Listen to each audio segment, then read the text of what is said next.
The CR20 Troop Transport is a strangely iconic ship from the 2003 Clone Wars animation. Despite looking like someone kinda just slapped a trapezoid onto a Connoisseur-class cruiser, this thing took on a very unique vibe. It's super recognizable, and I've noticed that a lot of people seem to really like it, maybe because it features prominently in one of the most memorable episodes. But despite all of that, it seems like this ship really doesn't get much official attention, and it basically never showed up again in a prominent role in either Legends or the new canon. Which doesn't make a lot of sense to me. The Clone Wars were extremely infantry-heavy conflicts, but we basically only see Republic troops landing in the largest possible starships or in gunship airspeeders inserted from low orbit. It seems to me like they could really use some moderately sized transports to fill the gap. And that is where the CR20 is a perfect fit. This thing is certainly not pretty, but it's an effective design and it's criminally underused. And I thought that I could breathe some new life into it. Now, the style of the original 2003 series is extremely simplified. That opens the door to adding a lot of complexity and functionality that's not visible in the original design. And that allows me to massage some details that I don't think really work, like these tapered lines that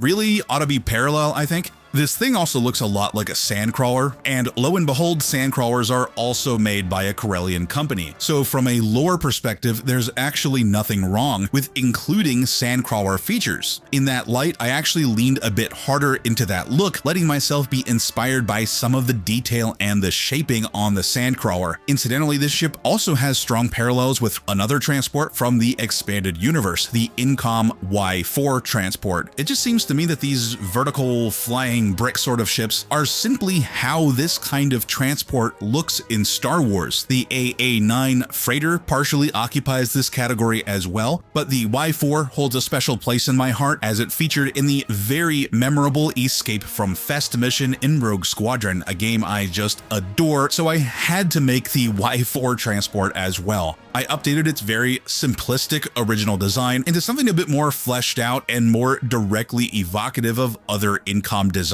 The cockpit needed special attention in my opinion. I redesigned it to take cues from the T-16, and I redesigned the fold-out wings to be more compatible with something like the U-wing. And now that I've been playing with these designs, I've been thinking of ways that I can weave all of these visual parallels and similarities into something that's actually intentional in universe, without changing too much of their original Legends lore. In my mind, I imagine that the CR20 was developed as some kind of collaboration project between the Corellian Engineering Corporation and the Corellian Mining Corporation, specifically designing a starship that could directly interface with Corellian mining hardware like the so-called sandcrawler and the facilities that processed the ore that it collected. These transports would get a strong reputation as being rugged frontier ships, nearly indestructible, and despite being a bit on the sluggish and heavy side, still surprisingly fast relative to their cargo capacity. By the outbreak of the Clone Wars, a significant number of CR20 vessels were already under the control of the Republic government. So similarly to the combat retrofits applied to C-70 cruisers, the CR20 was also given an overhaul and pressed into military service. Modifications included a military-grade sensor and communication suite, extra armor plating, and enough weapons to clear and cover landing zones. The main cargo bay was turned into a mission-configurable space that could hold a number of small vehicles such as AT-RT and AT-PT walkers and various types of small speeders, or as many as 400 troops if you really packed them in. The CR20 was well suited to specific vehicle-dependent outfits like clone Lancer platoons who had specialized gear and speeder bikes and who could engage in mounted deployments directly from the main cargo ramp. The undercarriage area between the landing gear could hold cargo containers with more than enough capacity for the supplies, equipment,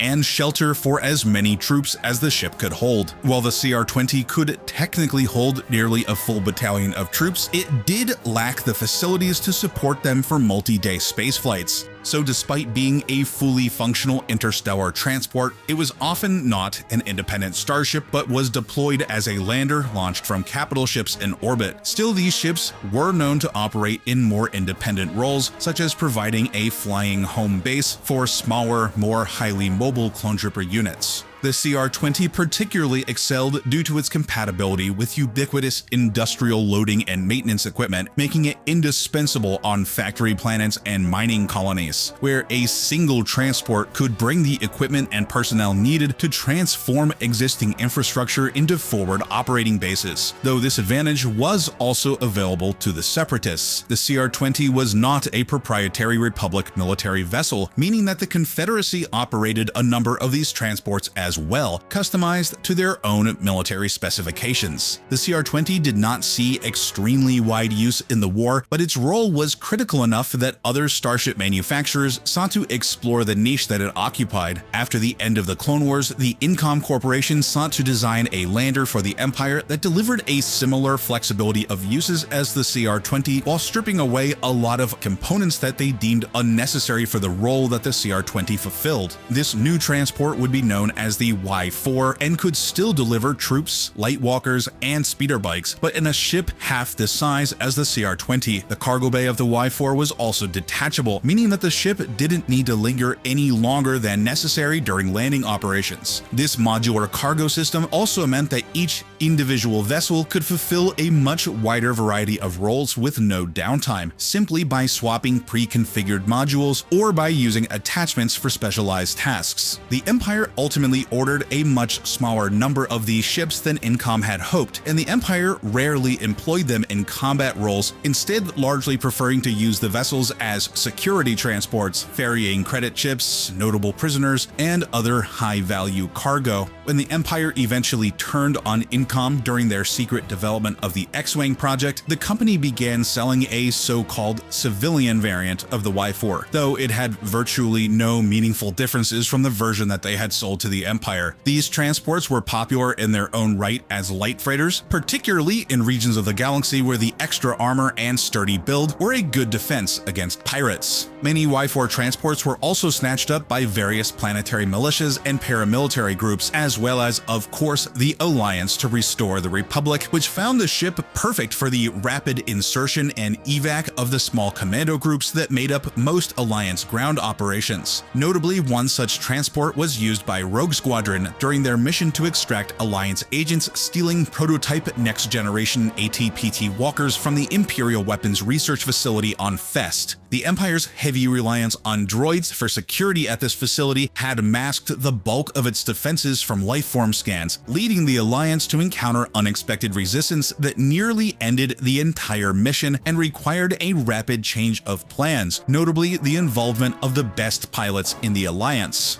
Approaching Fest was a single unassuming Y-4 transport outfitted by Rogue Squadron to pose as a subcontracted cargo carrier for an Imperial-aligned logistics company. The Imperial Traffic Control authorities cleared the transport for a low-priority landing outside the facility perimeter. What they could never have guessed was that the transport contained 6 hidden combat-converted T-47 airspeeders. Mounted to the transport's cargo doors, the speeders launched directly into the facility airspace and were causing havoc before the Empire even knew what was happening. The facility was heavily defended, making the engagement incredibly difficult for the improvised combat airspeeders, but the resulting chaos provided enough cover for the successful retrieval of the 3 Alliance operatives in their respective AT-PT walkers. The walkers and all 6 airspeeders fit snugly back into the cargo container of the transport, allowing for a compact and heavily armored escape. The Empire had only barely started to establish a blockade by the time the transport broke orbit, where it rendezvoused with the rest of Rogue Squadron, who kept the flimsy Imperial resistance at bay as the transport made the jump to lightspeed.